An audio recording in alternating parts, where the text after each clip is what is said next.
So with that being said, we're back here on Wake Up Call with Dan Tortora, where sports truly meets that thing called life. Happy to be here with you, hanging out inside of the Cafe Kubal studios, and of course, awaiting here Mr. Mike Sofka to join the broadcast so we can hang out and talk about the tight ends of America. You know that we have been getting you ready for the 2022-23 fantasy football season. And in preparing you for that, we have a video that you can now get. And I'm going to be sharing these all today so that you can have them. But we have a video that you'll all be able to get, which features all 32 quarterback conversations on every quarterback situation of the NFL for the 2022-23 season. We also have our AFC running back show, our NFC running back show, our AFC wide receiver show, our NFC wide receiver show, and now we have our tight end show. We had last week off as I was traveling and had some big time specials coming up for you. So Mr. Sofka has been patient enough to await this opportunity to speak on the tight ends of 2022-23. And because there's not a ton to, when it comes to this, some teams have none. Some teams might have a couple.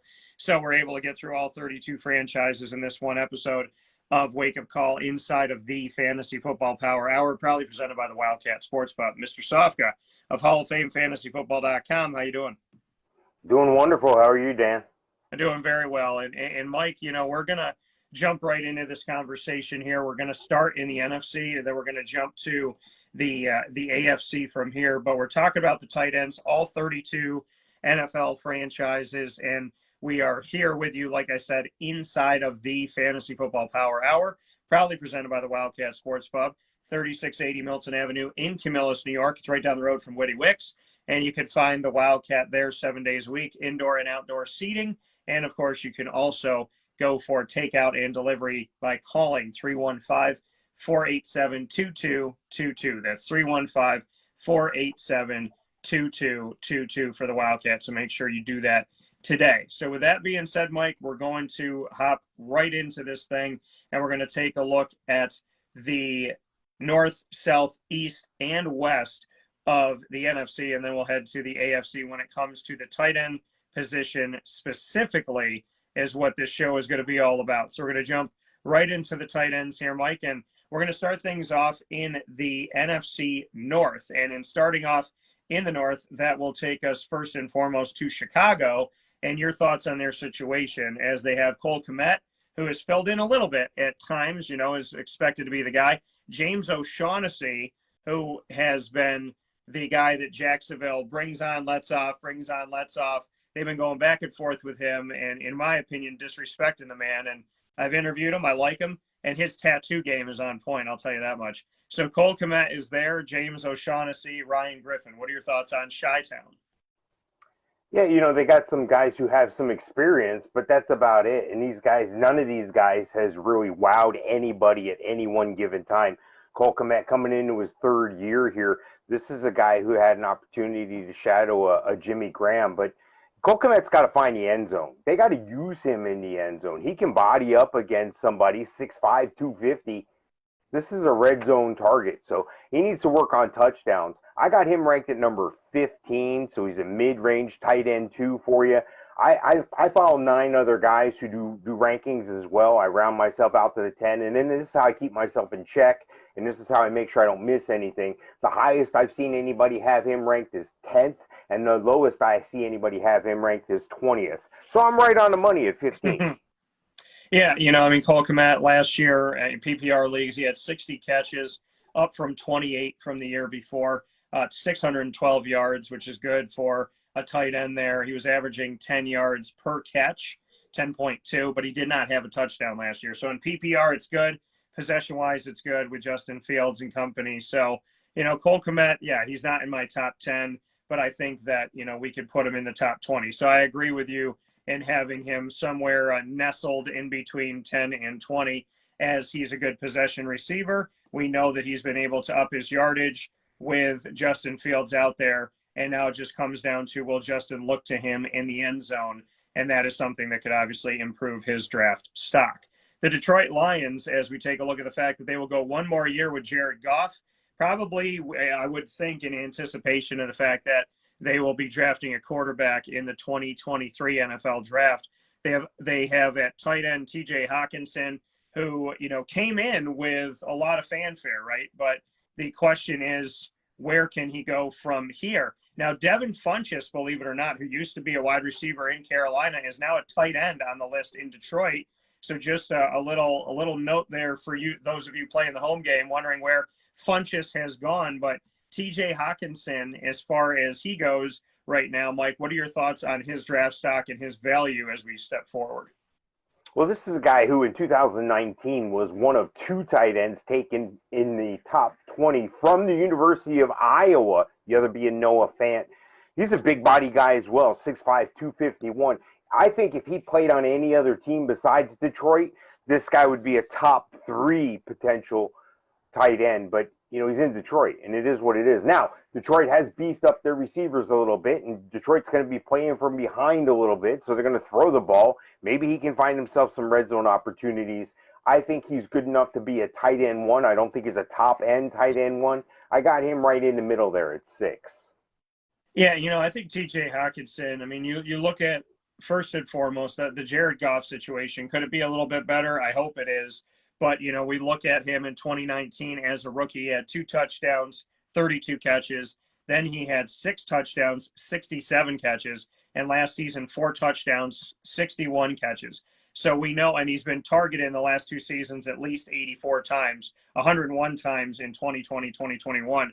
So a guy who has 12 touchdowns in 3 seasons at tight end, that gives you some value, obviously, in the end zone. And having the last 2 seasons with 4 or more touchdowns definitely would put him above Cole Kmet for me. So I don't know how high I would go. We'll go through that as we go through the rest of the NFL. But, I think TJ Hawkinson for me is one of those higher tier. He's like just outside of, he's not my top tight ends of the NFL, but he's not necessarily a number 2. He's a starter for me on my team, but there's other guys that I put above him. So he's still a tight end 1, which I can understand why you put him where you put him, Mike. His numbers, listen, they're going after him. They're doing something that Cole Kmet had, right? Cole Kmet's getting targeted, and Cole Kmet's catching the ball, but TJ Hawkinson is getting in the end zone. So a slight advantage to that. So that puts him above 15 to me, and obviously you above 15 as well, as that's where we had Cole Kmet, and his numbers are better, speaking of TJ Hawkinson. Next up on the board here, we have the Green Bay Packers. And in the NFC North, as we talk about all things tight end, we look at Robert Tonyan. Mercedes Lewis, my dude, is still there. I wonder if, what's going to happen after this year, if he's going to retire. He has not been used a lot, but he is a part of this. Josiah DeGuara is there, Robert Tonyan, and Mercedes Lewis. What are your thoughts on Green Bay? Yeah, stay away. It's pretty much where I'm at. I'm at 21, tight end 21 for Robert Tonyan. He's leading the pack there. So, it's a shame. There's a lot of names on there. I expected to see more Josiah DeGuara by now, but we'll see what happens. Aaron Rodgers has been finicky with his receiving core. They haven't supplied him with a lot. Now they bring in some wide receivers that are rookies. I think this is a wide receiver team. I think they're going to try to get these rookies involved.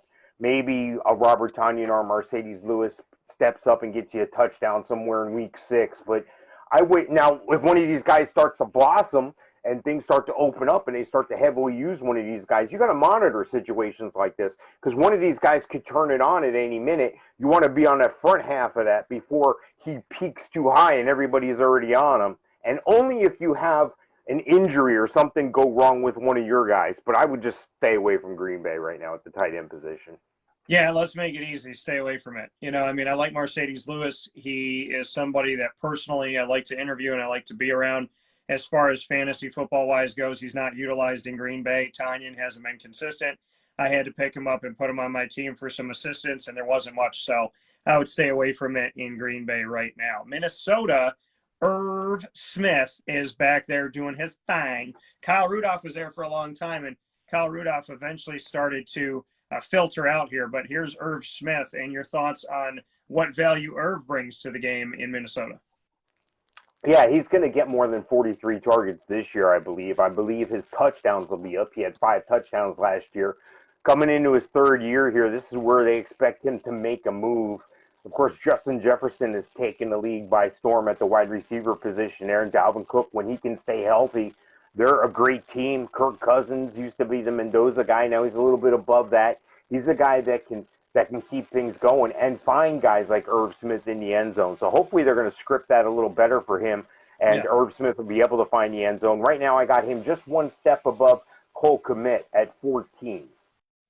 Yeah, I think for me, Irv is one of those guys. It's about staying healthy, right? He had 30 catches last season, 36 as a rookie, a little over 300 yards in both situations. Has caught a touchdown pass in both of his seasons, 2 in 2019, 5 in 2020, 2021. But, then we look at the fact of, injuries and what's gone on with him. So Irv's bouncing back from an injury. We'll see if he can be coming back from an injury, that's something with me that you never know what it's going to look like. Some people look like they're new players. Some people get back to work. Some people are never, like Fred Taylor with the hamstring, were never the same again.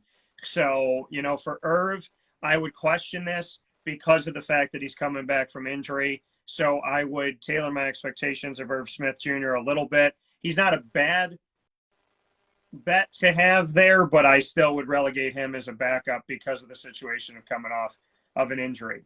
We head to the NFC South, and we'll head to the Atlanta Falcons first. And your thoughts on the Atlanta Falcons situation with a man called Kyle Pitts. I mentioned him actually just recently, earlier today on the show, as I was talking with David Clements, who's coming from Christian Brothers Academy in Albany, going to play tight end for Syracuse. And we were speaking on Kyle Pitts and obviously what Pitts brings to the table. What are your thoughts on him and the Marcus Mariota, and eventually within the next season or two, Desmond Ridder? What are your thoughts on Kyle Pitts with what he has there? Look, Kyle Pitts, I've liked him ever since I saw him play at the University of Florida. But this is a guy who, arguably could be one of the top tight ends in the league. He's got to find the end zone. He had one touchdown last year, had 1,000 yards on 110 targets. But it was the Falcons. The Falcons struggled at times. The Falcons struggled at times to find a running game. They got a wide receiver still as their running back. They bring in Tyler Algier this year, and they bring in London Drake.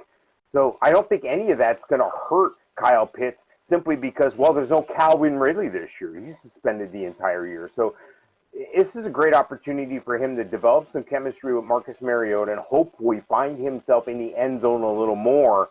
That still has him at number 3 on my rankings because I'm confident that's going to happen. When you come in as a tight end, as a rookie, in your rookie year, you get 110 targets and you go over 1,000 yards, everything else is going to work itself out. So I think Kyle Pitts is still worthy of the top 3. That's where I have him, number 3. Anthony Furster or anybody else on, I'm just, unless something happens, Kyle Pitts gets injured or something, but, I don't want that to happen. But Kyle Pitts, firmly at number 3 on the rankings. Yeah, and I think Kyle Pitts, deservedly so, should be there. I think Kyle Pitts obviously has brought a lot to the table here as he comes in. There's a lot of hype for him. Now, this season he's got to show out, because if he doesn't, then that hype starts to fall away and the question starts to be, what is it? Is it the quarterback situation? Is it him? What's going on in the NFL? So, I think for the Atlanta Falcons, everything is up in the air, right? The wide receiver position, the quarterback position, the running back position, the tight end position, everything's up in the air. Kyle Pitts may be, honestly, when it comes to looking at all these positions, Kyle Pitts is the only returning incumbent starter, because your wide receivers, Olamide Zaccheaus has not been a number 1. Drake London is a rookie. Cordero Patterson has been used in different places. Mike Davis was there last year. They drafted Tyler Algier. Quadri Allison hasn't been the starter. Damian Williams hasn't been the starter there, comes over from Kansas City. And Mariota comes over to them from bouncing around the NFL and being with the Raiders, and Desmond Ridder is a rookie. So Kyle Pitts is, believe it or not, is a sophomore in the NFL. He's actually the known face that is supposed to be the starter. So hopefully they'll lean on him a little bit more, but I do think that he has the ability to be a top 10, and now he has to prove that situation to be correct, because right now he's top 10, still a little bit more on hype than he is on reality. And so we'll see what he can do. Now, remember, over 1,000 yards last season, only had 1 touchdown. He did have 68 catches, though. So he is a top 10 guy. Kyle Pitts does deserve to be there as your starter. But with a new quarterback, a new situation, how long is it going to be with Marcus Mariota? Will they be able to run the ball? A lot of question marks in Atlanta. But as a rookie, a 1,000-yard receiver at tight end, which gives him a lot of value. So he has put it up there, but now it is, can he move forward with this new look Atlanta Falcons team? He was able to do a lot with a little last year, but he still had Matt Ryan. So the question is, what will he do this time around? But I do think he's a top 10 guy. Carolina Panthers, we take a look at them. Tommy Tremble, Ian Thomas, Steven Sullivan, and company. Mike, what are your thoughts? Yeah, again, like Green Bay, I'm staying away. I mean, there's nothing to write home about here. I had hopes for Ian Thomas a couple years ago. I had hopes for Tommy Tremble a year or two ago as well, but nothing's happened here yet. They got Sam Darnold at quarterback. It's only a matter of time before, and I'm going to predict right now, week 6, when Matt Corral comes in and takes over. They still have an excellent running game, an excellent receiver out of the backfield, and Christian McCaffrey, DJ Moore, Terrace Marshall. I expect a lot from Robbie Anderson. So I don't expect a lot from the tight end simply because they haven't been using them. Now, unless something's drastically changed here over the past, off season, but again, just stay away. It's not a headache you want. Yeah, this is easy, and I thought of it before I even asked you the question. Stay away. I don't have anything to say about it. I mean, it's Tommy Tremble. No, I mean, I'm look when I read that and I saw that, I said, okay, blocking. They're there to block. I'm not seeing the tight ends in Carolina as being your reception getters, at least not now going into the season. They could change that as the season goes on, but walking into the season, I see that as a blocking tight end situation, not a situation that I want to have on my team when I'm trying to gain some points. The New Orleans Saints, take a look at them and what they have going on. They've had an interesting situation. Taysom Hill has now been moved to tight end. So they kept Taysom Hill, they kept Jameis Winston, they kept Ian Book all on staff, but Taysom Hill has moved to tight end. We'll see if it stays that way. Adam Trotman was underwhelming. Nick Vannett is on the team, and Juwan Johnson did well, but Juwan Johnson was up and down depending on the quarterback, and there was 3 or 4 different quarterbacks that played last year. So I am questioning. I question this entire tight end group, not because they're not talented, but because every quarterback has their guy. And I really thought Juwan Johnson would step it up, but Juwan Johnson was not the every game guy, and he didn't have the same quarterback for every game.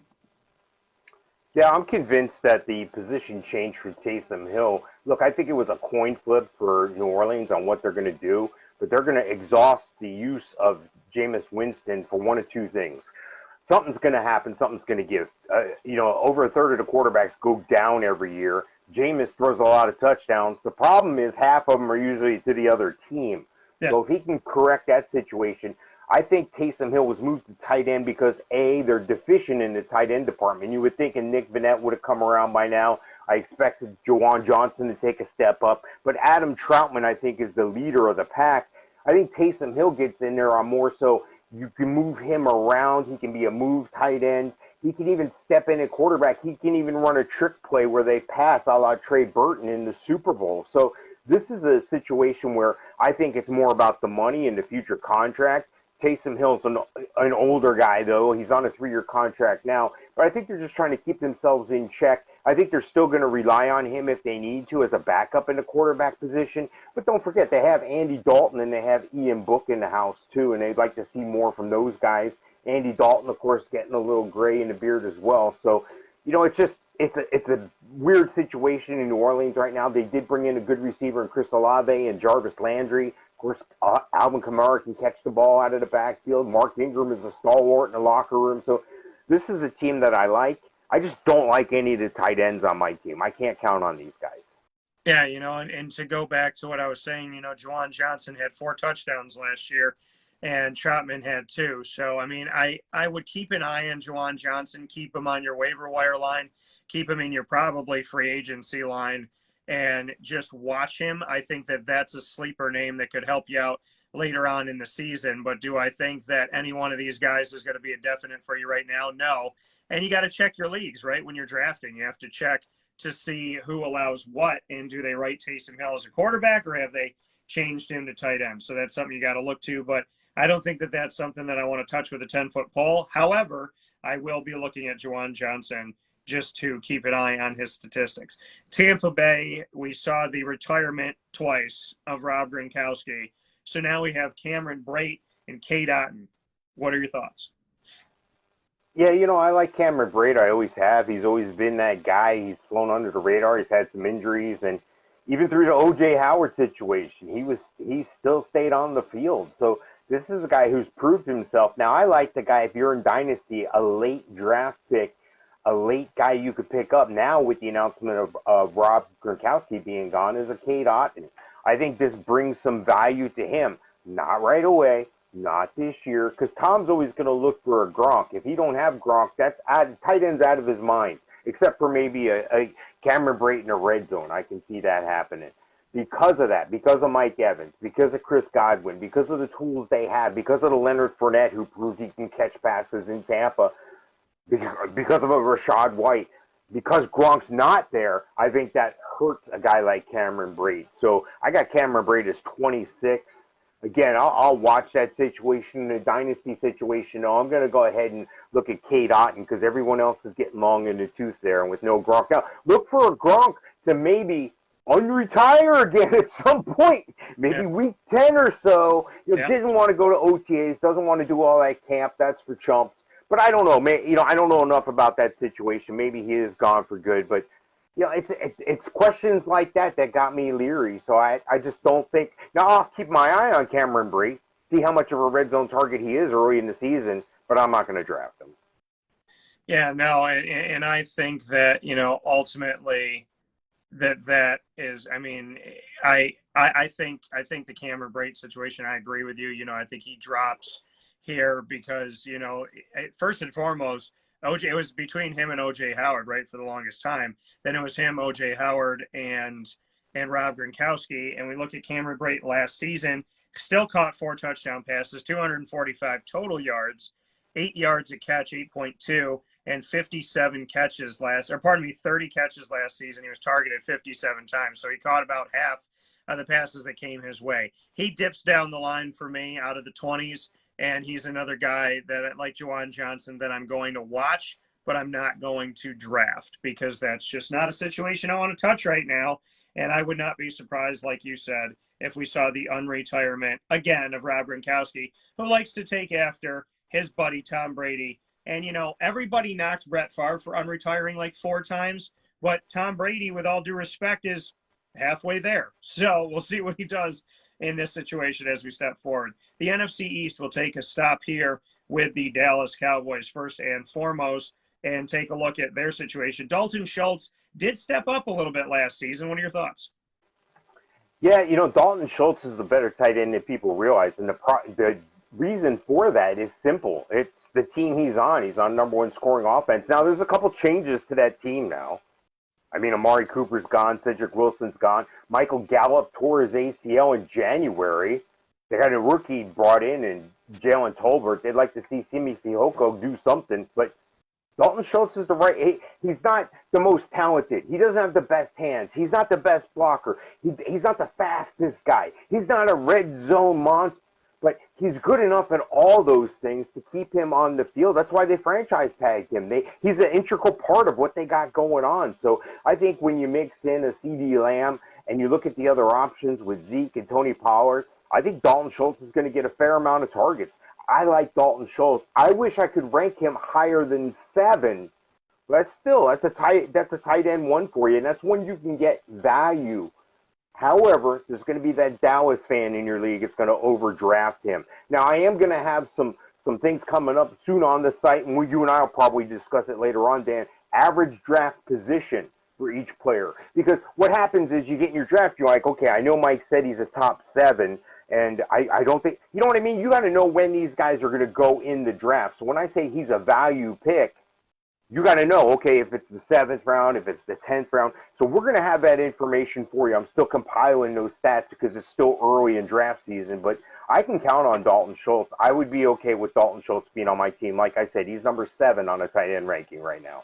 Yeah, I mean, Dalton Schultz, listen, he was targeted over 100 times. He was targeted as many times as Amari Cooper, who's not on the team anymore. So he was targeted 104 times, second only to CeeDee Lamb, who was targeted 120. And he had 808. He was an 808 right there. So 808 yards last season. Dalton Schultz had caught 78 of those 104 passes, 10.4 yards per catch and 8 touchdowns on the season. Very good numbers for Dalton Schultz, which, I think some people would balk at that and say he's a top 10 guy. Well, yeah, by his numbers, he is. If he's getting 800 yards as a tight end, he's catching the ball almost 80 times. He's targeted 100 times. Now Amari Cooper's not there. CeeDee Lamb is. Michael Gallup's coming back from injury. So, the thought that Dalton Schultz is going to be used even more so is going to be there. So, God willing there, he gets out there, he stays healthy, he does his thing, and Dalton Schultz could bring a lot to this team. I like Dalton Schultz, and I like him in my top 10, and I'm very happy that he's finally starting to stack up because they wanted Dallas Goedert in Dallas, you thought, and Philadelphia traded up to take them right before the Cowboys, and then the Cowboys eventually went with Dalton Schultz, and it's seemingly paying off right now in an offense with Dak Prescott. So I look forward to see what they can do here, but I do think that he is a good selection for you. The New York Giants are up next here, and we have Ricky Seals-Jones, Jordan Akins, who comes from Houston and UCF, and I covered him when he was at UCF. And your thoughts, Mike? I think this is another easy one for us. Yeah, this is another stay away situation here. I'm not even interested in any of these guys here.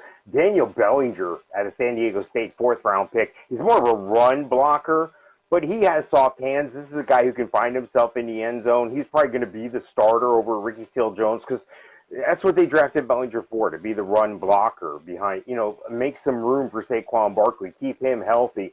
They're loaded at wide receiver as far as names, and they brought in a Wan'Dale Robinson, but they also have a Sterling Shepard, Kadarius Toney, Kenny Golladay. So they're going to look like a lot of these teams are in that tight end deficient syndrome that seems to be going on throughout most of the league. They're going to rely on their pass catchers out of the backfield and out of the wide receiver group, and Daniel Bellinger is going to be relegated to pass blocking. Jordan Akins is on a team, which is interesting as well. So I think that this is an opportunity for these guys to get role player time, but not enough time for you to consider draft or even looking for them on the waiver wire. Something drastic would have to happen in New York for me to consider one of these guys. Yeah, I mean, I would tend to agree here. I'm not even going to touch it. We'll move on to the next one. Philadelphia. So Dallas Goedert. Philadelphia Goedert, obviously a big part of their offense meant to be. And we thought that I thought there would be a ceremonious transition from Ertz to Goedert, and it was unceremonious. It was Dallas Goedert's here, Zach Ertz is here, but is he really here? But do we want him here? And are we thinking of him? No, we're not. Yes, we are. We're going to trade him. No, we won't. Yeah, now he's going to leave. It's a very weird situation. But Dallas Goedert, 56 catches, 76 targets, 830 yards. So he did more with less catches, but had more yards than Dalton Schultz. Averaged almost 15 yards per catch and had 4 touchdowns. Your thoughts? Yeah, this is a weird situation because Dallas Goedert's a great player. He's got great size, 6'4", 255. They picked him late in the second round, but this is you're right, an opportunity that's always been hit or miss. But they kind of complemented each other in Goedert and Ertz because one was hurt, the other one wasn't, back and forth. Ertz was the older guy; he had to go. Goddard's 27. They didn't really bring anybody in behind him. The problem is Devonta Smith is starting to develop. They bring in A.J. Brown. Where's Jalen Hurts going to throw the ball? Half the time he's on the move. I don't think Dallas Goedert is that guy. If I was in a touchdown-only league, maybe I would consider Dallas Goedert, but he's probably going to be the end zone target. I mean, the red zone target. But at the same time, I got some reservations here. I think he might have a downtrend here this year because of the situation. I got him currently ranked at 8, but if I'm in a dynasty league, I might look to trade him now. I might put out some feelers to see what I got. If I have another option, or if I can get another option, I might consider trading Dallas Goedert in a dynasty. Trade high, sell high, buy low. That's where you want to be. And I think I'm looking for a challenging year for Dallas Goedert, unfortunately. Yeah, I think Dalton Schultz is above Dallas Goedert because of the quarterback situation. I just don't see it as favorable to Dallas Goedert like Dalton Schultz has. So ultimately, I would lean more on Dalton Schultz because of Dak Prescott and the situation that he has and getting targeted more. So I know that there's a few more yards there, 22 to be exact, between Goedert and Schultz, but Schultz is catching the ball more, which is good for your PPR, and you're either in a PPR or probably in my league, we have a hybrid where I involve PPR with standard and give you a ton of ways to score. So I would put Dalton Schultz above Dallas Goedert just because of that situation with Jalen Hurts. And, is it going to work? We'll see this year. Is this something that they're going to, spend money on for the foreseeable future? So I think Goddard isn't in the best position for him. If he was, then we're talking about something else. If he's with Tom Brady, then we're talking about something else. If he's in Green Bay, Dallas Goedert, then maybe we would see Aaron Rodgers finally start going after the tight end a little bit more there.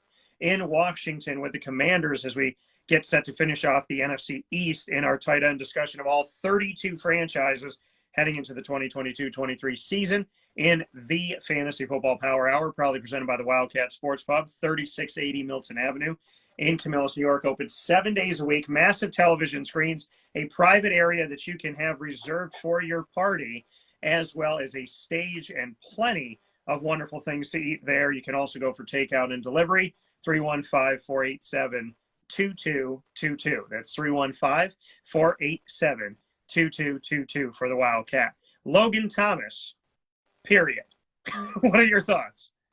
Yeah, there's a challenge here in this situation. And Logan Thomas might start the first 4 games on short-term IR. That's going to make room for John Bates. Now, John Bates, could be that guy. Now, when Thomas was hurt last year, Bates stepped up admirably. Bates is the bigger of the two.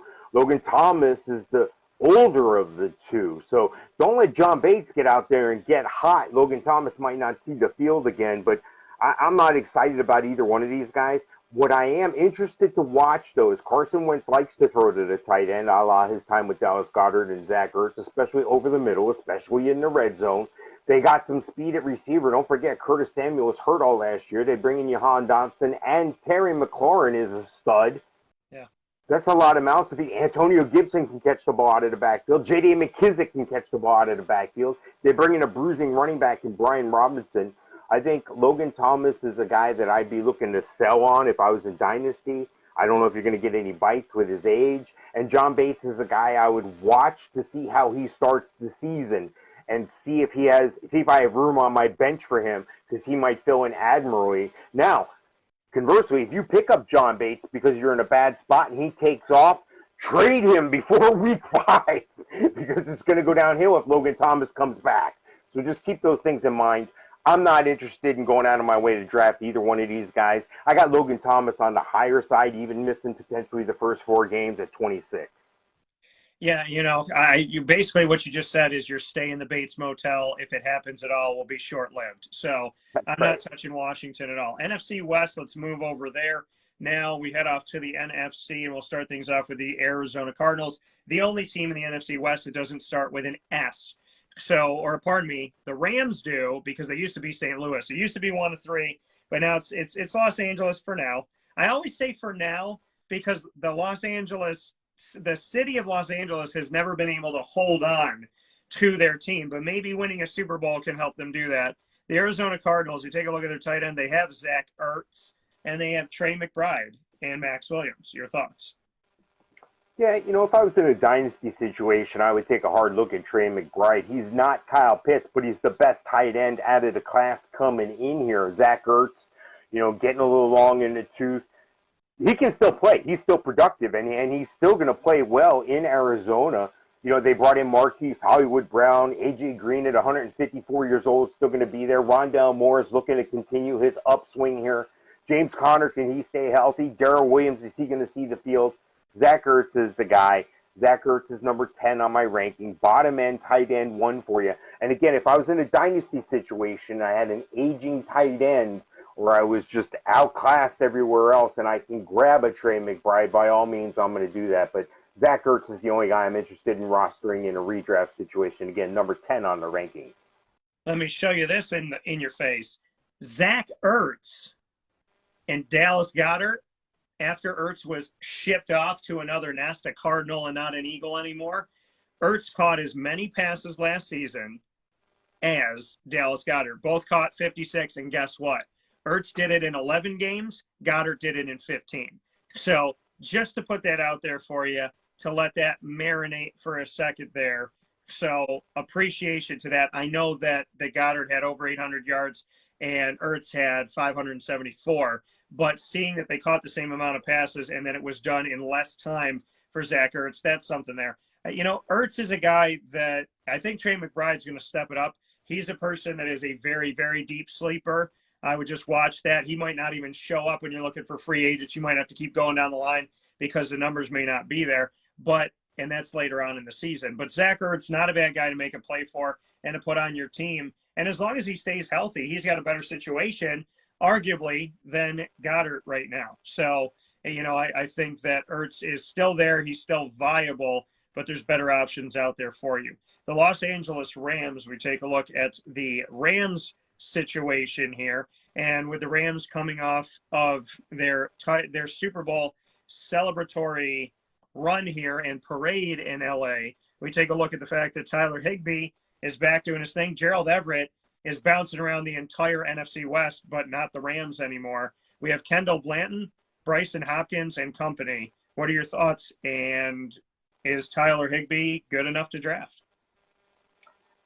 Tyler Higbee's ranked number 17 on my rankings. He's a complimentary piece. He's a role player type kind of guy. He's getting up there in age where he's not going to be all of a sudden have a breakout year. He is what he is. He had like 5 touchdowns last year. This is a guy who's a piece he's a smaller cog in a bigger machine. They brought in Allen Robinson, Van Jefferson, Cooper Kupp. They can light it up with a Cam Akers, Darrell Henderson, and they bring in Kyren Williams. So I think there's only one ball, and they can only spread it so far. He's going to be there when they need him, but he's not going to be there enough because they're not going to need him enough because of these other pieces in this high-flying offense here. He's number 17 on my rankings. A guy you want to keep an eye out for, maybe if you have roster room for a backup tight end. But again, I'm not going to count on him to take me to the fantasy championship. Yeah, I take a look at this and, Higbee, again, like you said, you have him lower on the rankings. I think that there's other guys that are better at this position at tight end to put out there. He got 61 catches last year, targeted 85 times, 560 yards. He did have 5 touchdowns. He is injured currently coming into this season. Something to look at coming off of an MCL. He's questionable for week 1. But, he's not a bad bet. He's just an underwhelming guy. I've had him on the team before, and he doesn't give me that consistency. And some of these guys, when I'm talking about them, I'm leery of it because I've already had them on the team. I've already kind of felt what they don't do. And so Higbee's one of those guys that I would have as a backup, but hopefully I will draft better that he doesn't have to be my backup. George Kittle, San Francisco. And Tyler Kroft is there now, who bounced around a little bit after Cincinnati. What are your thoughts? Yeah, it wasn't long ago people were like, "Oh, George Kittle's a man. He's the top guy." This is a guy who's been having trouble staying on the field. He's missed 13 games over the last 3 seasons. He only has a career high of 6 touchdowns in any one given season. Those aren't top tight end worthy numbers. But if you watch this guy play, he reminds me of Gronk when he plays. He delivers punishment. Now he's doing that a little less because of the injuries and his career decisions at this point. But Deebo Samuel's the man. He just does everything there. They got Elijah Mitchell. They bring in Davis Price. This is a team that can do something. They're going to go under Trey Lance. They're probably going to trade Jimmy Garoppolo a little closer to the season here, wait for an injury somewhere for him to go to Seattle or something like that. But this is an opportunity for George Kittle to stay on the field and make things right. I got him as the number 5 tight end, surely because of the volume. I'm gambling on the fact he's going to stay healthy. But because I can't count on him staying healthy, that's why a Darren Waller, a Kyle Pitts, a Mark Andrews, and a Travis Kelce are all ranked above him. If I have George Kittle, I'm going to make sure that I back him up somewhere good. I'm going to make sure I come back with a Noah Fant or an Albert O or Hunter Henry or somebody like that as a backup later on in the draft because I got to have a plan. If you're missing 13 games, that's about 4 games the last 3 seasons. That's almost a quarter of the season, like 22.5% of the season. I need better results than that because then you add the bye week. Now you're missing a quarter of the season. So, yeah, I'm looking for guys that are going to stay on the field. Your best ability is what? Availability. And if you're not on the field, you're not helping my team. I might pass on George Kittle if I have the opportunity to draft him. If it's maybe I'll go this route, maybe I'll go that route. I may move past George Kittle just because of that. Now, years past, I would have been calling me of today crazy But this is where we are. Numbers are numbers. Math is math. I still like George Kittle as a tight end one. Like I said, he's number 5 on the ranking.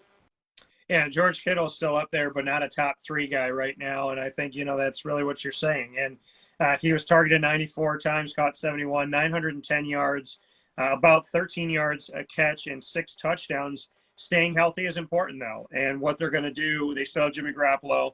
They have Trey Lance. How they're going to work out that situation is a question mark. George Kittle is a valued guy, but he dips, just like Mark Andrews has. Kittle is good, but is he top 3 good? No. But is he still in the top 10? Yes. And that's where we sit on it when it comes down to that.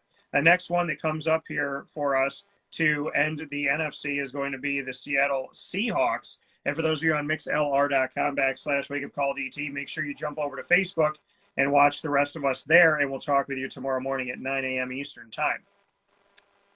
So with that being said, we take a look at the Seattle Seahawks and see, what they have going on and whatnot.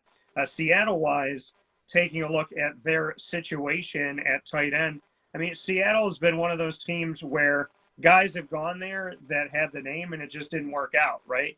And in recent history, it just hasn't happened. Well, now they have Noah Fant, who's there, who's part of the trade that brought in Russell Wilson. So the irony is Noah Fant's best opportunity was to have Russell Wilson throw to him. And now he still has Drew Lock throwing to him just in a different place. Or maybe Geno Smith. So Noah Fant, to me, it's difficult because this quarterback situation is a really hard sell for me. I would stay away from Noah Fant. But what are your thoughts?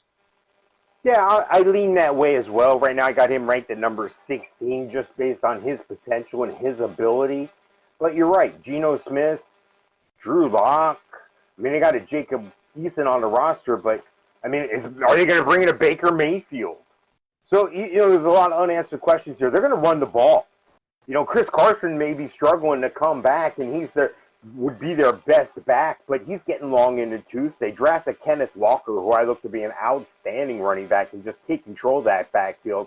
They got some also-rans in that backfield, but Noah Fant leads the tight end room with Will Dissly, Colby Parkinson. There's nothing really that excites me there. They're going to run that death out of the ball. They're going to run the ball. When they're done running the ball, they're going to run it some more. That's what they're going to do. I don't know.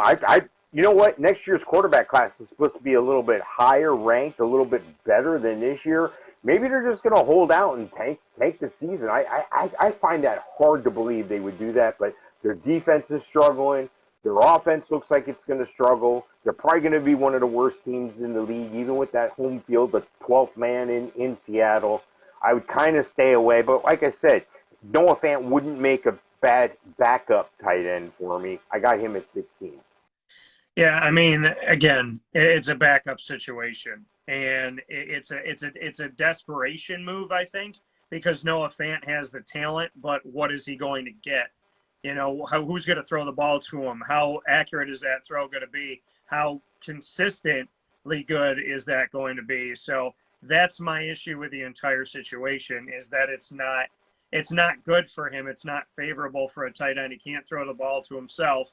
So that's the issue that we're sitting at right now, and that's why Noah Fant, to me, drops in value. And, yeah, he's a backup, but hopefully you have a better opportunity at backup than picking him. We head off to the AFC as we continue inside of the Fantasy Football Power Hour, proudly presented by the Wildcat Sports Pub, with all things tight end-wise here, all 32 teams speaking on the tight end, getting you ready for the season, and we're bringing it to you by division, so when you go back and watch this video, you have the opportunity to jump to where you need to go to. So we go north, south, east, west. We did the NFC. Now on to the AFC North and the Baltimore Ravens with Mark Andrews. Your thoughts on him?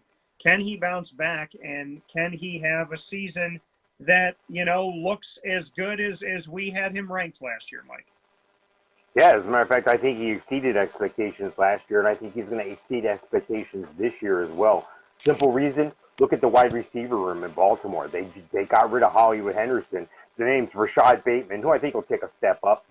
Devon Duvernay, he's a guy that you want if you get paid for return yards. James Prochet, Tylen Well, none of these guys are doing anything. They're not. Somebody's going to have to wow in this offense, and the only guy I think it's going to be is Mark Andrews. 154 targets last year, over 1,300 yards receiving, 9 touchdowns. Let me ask, 154 targets, 107 receptions, and those numbers might go up. Now, the only guy I have ranked above Mark Andrews is Travis Kelce, but it's close. It's like a 1 in a 1A situation.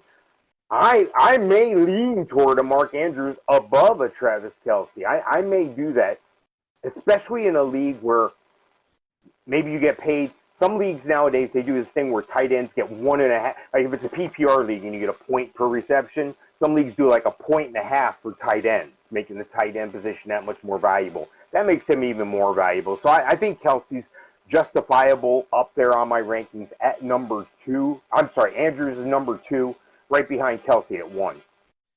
Yeah, I think Mark Andrews, looking back on his season, I mean, he led the entire team above Marquise Hollywood Brown, 1,361 yards, almost 13 yards a catch, 9 touchdowns receiving, 153 times he was targeted, which was the most on the team, 107 targets, which was the most on the team, played in all 17 games, which is more than any other main receiver on the team, had more yards than anybody on the team. So it was yes on yes on yes on yes on yes, right?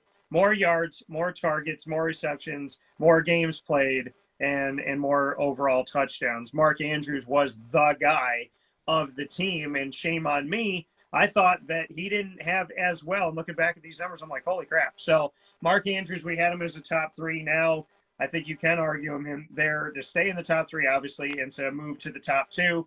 George Kittle's out. Mark Andrews stays. Or to some of you, Mark Andrews might be coming in for the first time. But a tight end getting over 1,300 yards, by the way, as Lamar Jackson would say, for him passing to him, pretty good for a running back. So with that being said, we jump off to the Cincinnati Bengals. And the Bungles here don't have C.J. Uzomah anymore. They have Hayden Hurst, who used to be a Raven, and they have Drew Sample. And they have Thaddeus Moss, the son of Randy Moss out of LSU. What are your thoughts, Mike? Yeah, Hayden Hurst, interesting. Hayden Hurst drafted by the Ravens in the first round in 2018. Who'd they take in the third round? Mark Andrews. Mark Andrews turned out to be the guy. We talked about that concept before. When you go to the well to get water, you don't just go and take a sip and leave. You take a sip, but you're taking a bucket with you to go so you have some more. That's what the Ravens did there, and sure enough, the other guy panned out, made Hayden Hurst expendable. Hayden Hurst goes to Atlanta, has an okay year, ends up number 10 on the tight end position with just 571 on the yards and 6 touchdowns. And what happens? They bring in Kyle Pitts.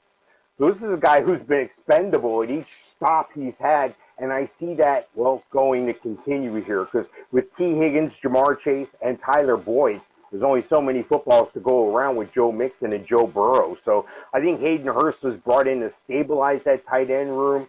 They're not happy, apparently, with where they were with Drew Sample or Thaddeus Moss. So this is where they are. I'm going to stay away from this situation. I'm going to stay away from Hayden Hurst. I'm going to keep an eye on that. But right now, he's number 25 on my rankings. He doesn't really show up. Yeah, that's a no for me. We can move on to the next one. See you later and goodbye. Cleveland Browns. We take a look at the Browns situation. David Njoku. There once was a time where Njoku was thought to be left out of the party. He's still there, and so is Harrison Bryant, and so on and so forth. Interesting, they have 2 guys that have dashes in their last name, hyphenated last names, Marcus Santos Silva and Nakia Griffin-Stewart. What are your thoughts on the tight end situation in Cleveland? Yeah, I thought we would see Harrison Bryant by now, but I'm not sure that's going to happen. You look at David Njoku, he's been that steady Eddie guy. They had other guys in there, and he's every time I turn around, he's got a challenge in front of him, and it's usually someone else in the same room as him. Austin Hooper's no longer there now. So this is an opportunity. They made him one of the highest paid tight ends in the league for a reason. They like his work ethic. They like his stick-to-itiveness. They like, his tenacity. No matter what happened, he was still the steady Eddie guy that's still there. They could count on him. They've got a young receiving room. Now they have Amari Cooper, but Donovan Peoples-Jones is going to start his breakout. David Bell may be a breakout candidate here. And don't forget, you got Nick Chubb and Kareem Hunt that can both catch the ball out of the backfield. I think it's an excellent opportunity for David Njoku to step up and make a name for himself, get some red zone opportunities. Unfortunately, it might have to be on someone else's team because I got him at 19, and that's usually not good enough to make it to my roster. Let me tell you something about the Cleveland Browns. Donovan Peoples-Jones was their leading receiver last year with under 600 yards. Mark Andrews as a tight end, as we stated before, had 1,300 plus yards in Baltimore with them running the ball all over the place and throwing the ball, whatever's going on. So Landry's not there anymore. The third guy, David Njoku, 475 yards, 36 catches, 4 touchdowns. This receiving core by the numbers looks like the little brother. It looks like NFL 1A or 1AA. So I'm not going to Cleveland right now. I like David Njoku, and I was a fan of him coming in. But fantasy football-wise, yuck on these numbers. I'm not touching it. Pittsburgh Steelers, one of the guys, I like Travis Etienne Jr., and I said that they should draft him if he was there because he was a great opportunity to provide some familiarity to Trevor Lawrence, and now he's going to have his rookie season because he was injured last year.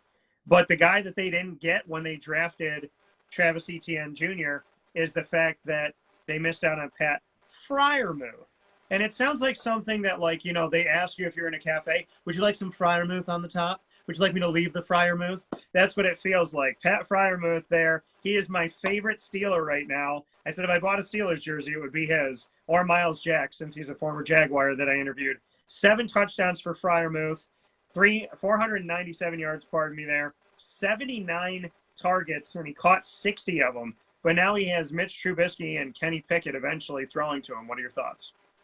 Well, with Deontay Johnson, Chase Claypool, George Pickens now, Calvin Austin as well. Najee Harris has just been lighting up the league. And Pat Freiermuth, out of his rookie year, he was a top tight end taken in his class at the end of the second round. Out of Penn State, this is a guy who we knew would be able to play in the NFL. And he has, and he's done a yeoman's job the first year. And I would have him elevated to a top-tier tight end one just based on his ability, his athleticism, and the potential. There's a problem. I don't know the quarterback situation. Mitch Trubisky's there. Kenny Pickett's there. I don't think they're going to start Kenny Pickett right out of the chute, but he might take over mid-season should Trubisky have struggles. Yeah. Pittsburgh's going to be a bad team. They're going to be like Seattle. There's a deterrent there for me, but they're going to be behind enough in games where they're going to have to throw the ball, and they do like to throw the ball to the tight end in the red zone. That's got Freiermuth at the bottom end of a tight end one for me. I would have him up higher if I had a better quarterback situation. Pat Freiermuth, tight end number 9 right now on the rankings. Yeah, I like Pat Freiermuth. I still think he's a starter. I think they have a better situation than Seattle. I think Seattle improved their running game.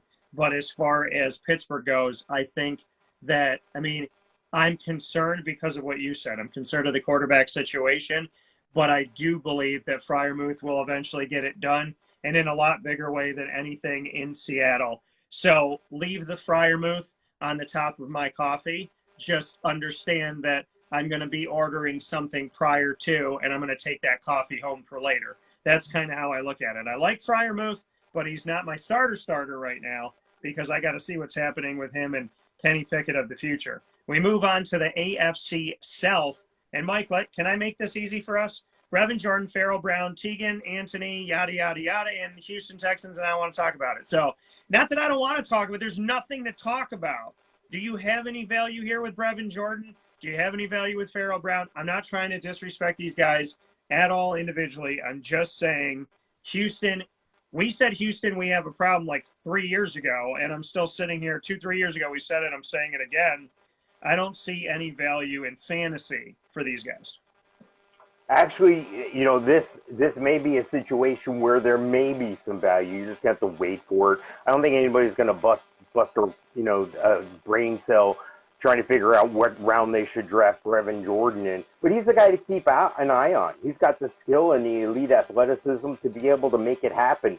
Out of Miami a year ago, this is a guy who came in and showed he belonged on the field in the second half of the year. Jordan Akins had to start over him, and Brevin Jordan took over at the mid-year point, and he constantly improved week by week. Davis Mills, young quarterback. They have a young running back situation. They have a young wide receiver situation outside of a Brandon Cooks.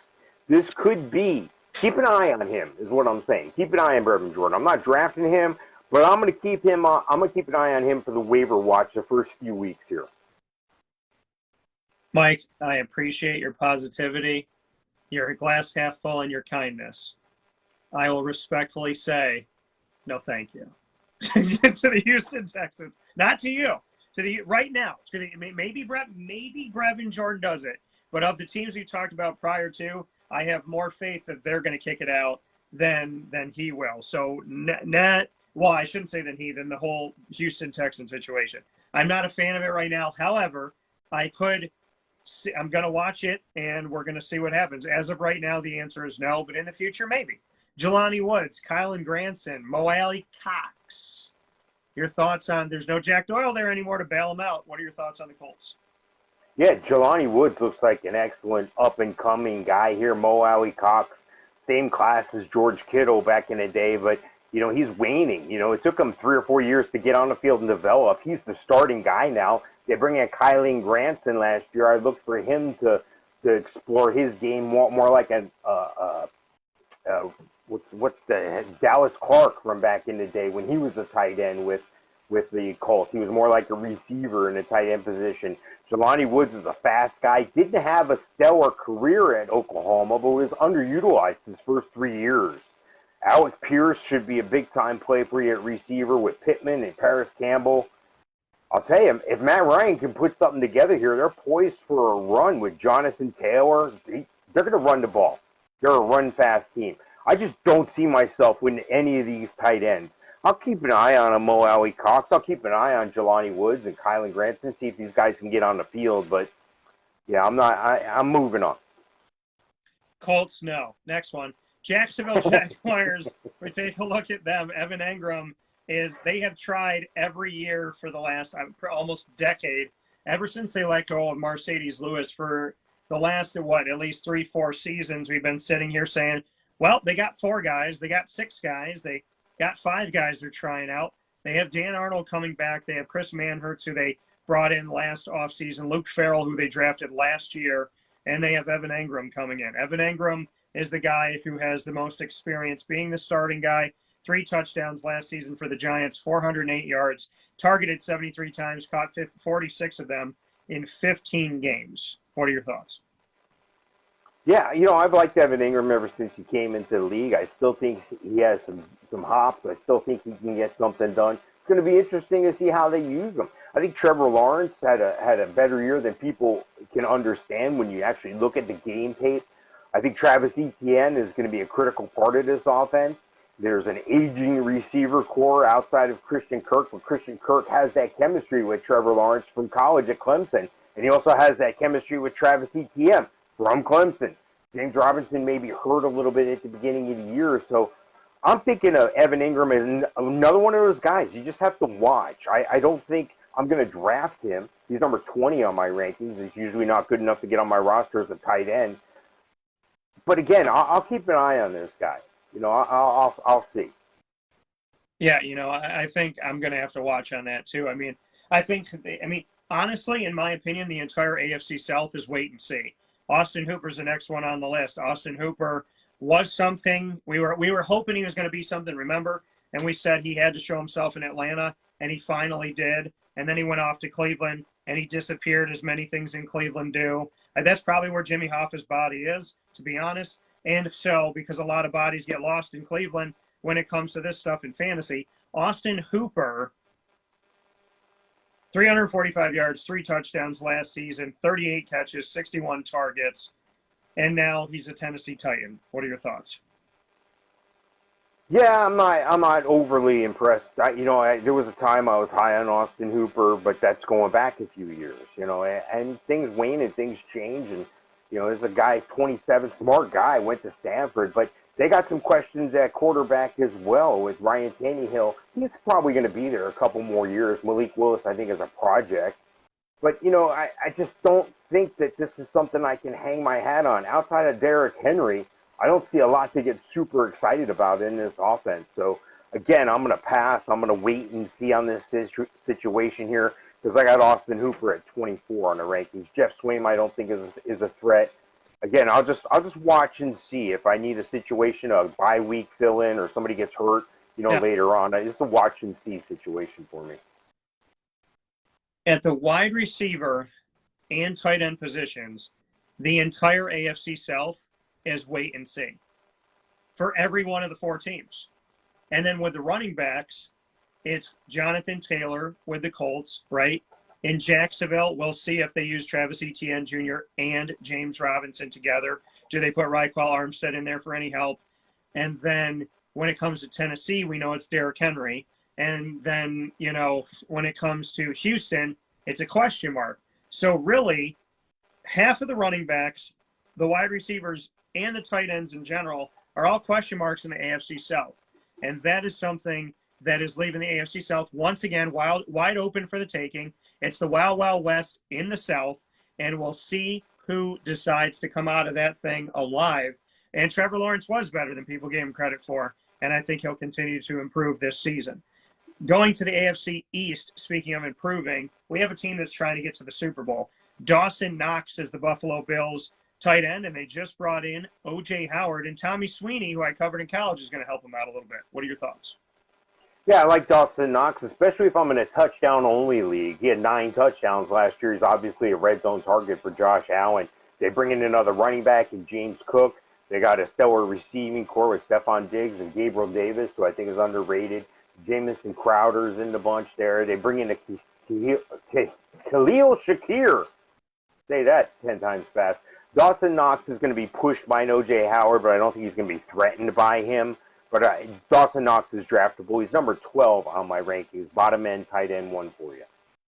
Yeah, I think Dawson Knox is definitely a tight end 1. 9 touchdowns last season, almost 600 yards, 49 catches, 71 targets. I think O.J. Howard coming in helps him out more. And I think those 9 touchdowns are what he did last year. I mean, he did enough to spark me and spark my interest. So I think Dawson Knox definitely should be there in your top 10. If not, then in your top 11 or 12, I would imagine. Buffalo Bills, from them in the AFC East, we move down here to the Miami Dolphins. The Miami Dolphins take a look at Tua Tagovailoa as their quarterback, while Mike Gesicki, he's back doing his thing. And then we have Durham Smythe and Adam Shaheen. What are your thoughts? Yeah, interesting. Mike Gesicki is the antithesis of Dawson Knox, whereas Mike Gesicki's touchdown totals went way down, but his yardage and receptions went way up last year. This guy only had 2 touchdowns last year, and they bring in a Tyreek Hill. So there's a lot less targets. They bring in a Cedric Wilson. They got Jalen Waddle in the fold. Chase Edmonds can catch the ball out of the backfield. So I think this is a chance that Mike Gesicki can have a regression, if you would, in yards and targets. And last year he wasn't a touchdown guy, but it's Gesicki. I'm going to give him the benefit of the doubt. He has the tools. He has the athleticism. He has who I think is the undervalued quarterback in Tua Tagovailoa. I still got Mike Gesicki, giving him the benefit of the doubt. Bottom end tight end 1 at number 11 on the rankings. Yeah, Mike Gesicki, he definitely, he's not Dawson Knox, like you said. His numbers have looked good as far as yardage-wise. He was targeted 112 times last season, 73 catches, 780 yards, 2 touchdowns. Gesicki, to me, is still a tight end 1, but he's a lower-end tight end 1, in my opinion, as you were just talking about. And Durham Smythe is one of those guys that, if there's an injury, God forbid, hopefully there's not.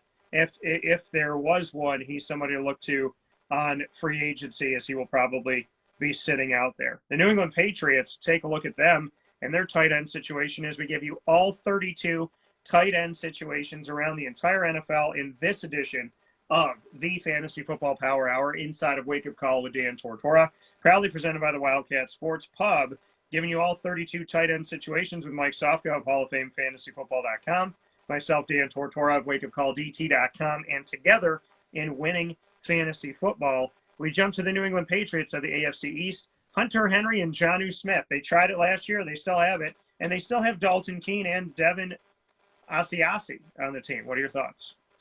Look, Hunter Henry's the guy you're going to want here. I don't think Jonnu Smith is a threat to Hunter Henry.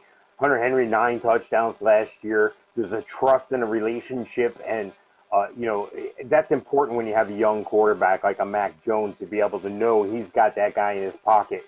Now, a lot of red zone opportunities went to the running backs last year, but Hunter Henry's going to get enough of them, and I think that trust he's established with Mac Jones, and the fact that your receivers for the New England Patriots are Kendrick Bourne, Jacoby Myers, Devontae Parker.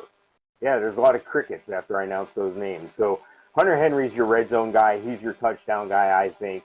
Hunter Henry's the guy I would draft. He's just outside the tight end one at 13, but I think he warrants discussion to be a tight end one.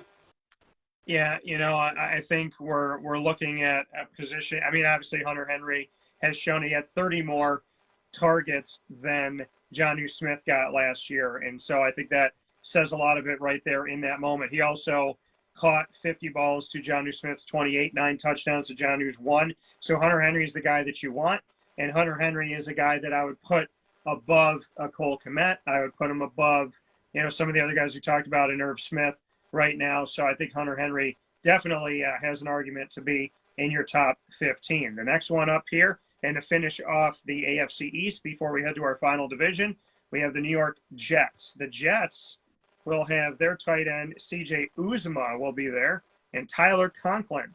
These guys are coming from different teams at different places. Kenny Yeboah is there, who I covered when he was in high school. What are your thoughts? Yeah, I think the best tight end on the team is the rookie and Jeremy Rucker, but I can't give him a thumbs up to even draft him yet. And the problem is the guys in front of him aren't very good, so he's not going to have anybody to lean on. He's kind of on his own here. I mean, I got a Tyler Conklin at 39. I got a CJ Uzomah at 30. So there's nothing I can really do. Jeremy Rucker was underutilized at Ohio State, but he's big and he's fast. He's 6'5", 250, runs a 4.68. So this is a guy, I think, give him some time. Bottom end dynasty draft guy, but I'm staying away from this whole situation with the Jets right now. Yeah, I'm not touching the Jets right now. They did a lot of great things. Best team in the draft in 2022, in my opinion, from what they did and how they did it and what they addressed. I think their running backs got better. I think their wide receivers got better. I think their defense and offense, I think overall we're going to see a better Jets team that leans on the youth right now, but I'm not leaning on their tight end position. The AFC West is where we'll head to finish things out here in our coverage of every tight end situation, getting you ready for the fantasy football season, your draft, and more. And you'll be able to go back and watch this video as to what we said when you're in the middle of the season trying to find the right person. So make sure you're with us here on youtube.com/wakeupcalldt, facebook.com/wakeupcalldt, and on facebook.com/live-now-dt for our videos weekly with Mr. Mike Sofka every Wednesday at 10 a.m. to 11 a.m. Eastern Time in the Fantasy Football Power Hour, proudly presented by the Wildcat Sports Pub, 3680 Milton Avenue in Camillus, New York. The perfect place to watch the games with a stage, giant television, surround sound, fantastic televisions, obviously the NFL ticket, indoor and outdoor seating. And if you're going to be watching the game at home, order from the Wildcat and have takeout or delivery by calling 315-487-2222. That's 315-487-2222. Mike, Albert, Aguabonum, as well as Greg Dulcich, Eric Tomlinson, and so on, are available in Denver. There's a lot of good things happening in Denver, including my buddy and good friend Nate Hackett being the head coach. But what are your thoughts? Yeah, it's funny because Drew Lock pushed for Albert O to be drafted. They draft him, and he makes himself available on the roster, does what he has to do, and now his buddy Drew Lock is gone, and they drafted Greg Dulcich out of the third round out of UCLA. Now, Greg didn't show up on the radar for me until they drafted him. He wasn't even in my top 20 guys that I was looking at, but this is an intriguing situation here. 6'4", 250. This is a guy who could see some playing time right away. Yeah. But just like everything else that we talked about in the AFC, it's a wait and see. I'm not high on any one of these guys. I'm staying away. Yeah, I'm not doing this in Denver. Denver's made a lot of good moves. This one is going to be a question mark until somebody shows out. Next one that we have up here, the Kansas City Chiefs. They have a guy named Travis Kelce. Mike, is he okay? What do you think? Yeah, it's total reversal of fortune from Denver here. This is the number one guy. This is a guy who's gonna get the targets. I mean, especially considering I think they have a downgraded receiving core without Tyreek Hill. Marquez Valdez-Scantling, still unproven if you ask me. Nicole Hardman, still unproven if you ask me. Juju Smith-Schuster should get a lot of play out of the slot. He's not a number one, but he's not going to have to be. He's going to play in the slot, but they got Sky Moore in the fold as well. But that's not, even with Clyde Edwards-Helaire, Ronald Jones, supposedly improved pass catching ability, Jerick McKinnon, who we know can catch the ball. None of this is going to affect Travis Kelce. Travis Kelce, hands down, still the number one tight end in the league. Travis Kelce, taking a look at his numbers, 1,125 yards, 9 touchdowns, 134 targets, 92 catches. Like you said, Tyreek Hill's not there anymore. The only person to have more receptions, more targets, more yards was Tyreek Hill, and they had the same amount of receiving touchdowns with 9. Travis Kelce becomes the number one wide receiver at tight end in Kansas City, and Travis Kelce stays above right there with Mark Andrews in the top 2 in the league, in our opinion, right now, and that coming both on the AFC side. So that's an easy one for us to talk about because Travis Kelce, if he's going first or second round, folks, somebody's going to take him in the first round. If not, they're going to swing take him in the snake draft. If you have a snake draft like we do, going to take him very early in the second round, I would imagine. They're not going to leave him out there for a long time. The Las Vegas Raiders, they have Darren Waller. And we know that Darren Waller, he was a guy that I give Mike credit for. Mike mentioned him a long, long time ago when nobody knew who Waller was. And Waller was just one of those people trying to get a name there. Mike knew him. It was like Mike going, hey, I got an autograph from this person. He said I might be somebody someday. And look at this autograph I now framed on my wall. I got that from Donovan McNabb. It's sitting right here in the studio. Darren Waller doing his thing, 665 yards, only 2 touchdowns last year, 93 catches on – or 55 targets and 55 catches, 93 targets. Hunter Renfrow led the team. I told you he was Hans McGee, and y'all didn't believe me. 128 targets, 103 catches last season for Renfrow. Now Devontae Adams is in there. What does that do to Darren Waller? Well, it's going to be the Devontae Adams show. Let's not make any bones about it. They're going to flash back to their Fresno State days. Derek Carr to Devontae Adams. Keelan Cole is a name worth watching. Hunter Renfrow, like we talked about before. But as far as the tight ends go, it's Darren Waller's show. He's going to get the targets. Look, in 2019, he had 1,100 yards. In 2020, he had 1,100 yards. Last year, people go, oh, he only had 665 yards. He missed 6 games. Yeah. So, yeah, this is a situation where he's like a Travis Kelce. He's like a Mark Andrews. He's like a Kyle Pitts. And that's befitting because those are the only guys in front of him on my ranking. He's even above George Kittle. Number 4 on my rankings for Darren Waller. Yeah, Waller definitely, I think. I mean, he's in, like you said, he missed 6 games last year. He does a lot. He's consistent. He brings a lot to the table. He helps Devontae. Devontae helps him. Still a top 10 tight end in my belief, in my estimation, and what I see from him and what he's been able to do coming into this league. The Los Angeles Chargers, we go to them now, and they have an interesting situation here. They continue to keep my guy Donald Parham Jr., who came from the XFL a couple of years ago. Parham Jr. doing his work. And then we have Gerald Everett, who, like I said, he's just trying to bounce around here. He went from one LA to now the other LA. So he was with the Rams, didn't win a Super Bowl with them. So he was with the Rams, wasn't a part of last year's Super Bowl, was with Seattle, and now he's back in Los Angeles. He stayed on the West Coast, but now he's in the AFC. What are your thoughts on Gerald Everett and Donald Parham Jr.? We know that one of the best balls in the league being thrown to him, if not the best ball to some people, comes from Justin Herbert. What are your thoughts? Yeah, I like Donald Parham. He has the size, he has the hops, he can get up and get it. Gerald Everett, though, he's the guy. He's not the guy like a Travis Kelce, Darren Waller, or Kyle Pitts.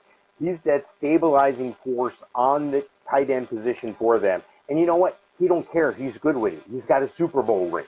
Okay? So, he was only good for about 400 yards, maybe 3 or 4 touchdowns. He's great on the team. He's just not great on my fantasy team. Yeah, and I agree with you on that. It's just not somebody that I'm going to touch there. The receiving core wise, you're looking at Mike Williams and Keenan Allen. That'll be enough for you. Not a lot there when it comes to the tight end in Los Angeles for the Chargers. And with that being said, Mike and I just ran the entire gamut of the NFL to give you the tight ends in one single show. You have your quarterback show. You have your running backs of the NFC, running backs of the AFC, wide receivers of the NFC, wide receivers of the AFC, and this tight end show of all 32 teams I don't want to hear any excuses. We are your homework. We are your virtual book. We are the place for you to go to, and you can reply to these videos, write back to us. Let us know what you're thinking. Go out and check out HallOfFameFantasyFootball.com. Check out these videos on Facebook.com/WakeUpCallDT, the Fantasy Football tab on WakeUpCallDT.com, and on YouTube.com/WakeUpCallDT. And, of course, join the group Winning Fantasy Football on Facebook by searching us there, Winning Fantasy Football. Of course, WakeUpCallDT.com for me. And thanks to the Wildcat Sportsbook, the place to have your fantasy draft this season and to watch all the games. 3680 Milton Avenue in Camillus, New York. Mr. Sofka, as always, I say thank you. Hey, thank you. I look forward to next time, Dan. Talk to you soon.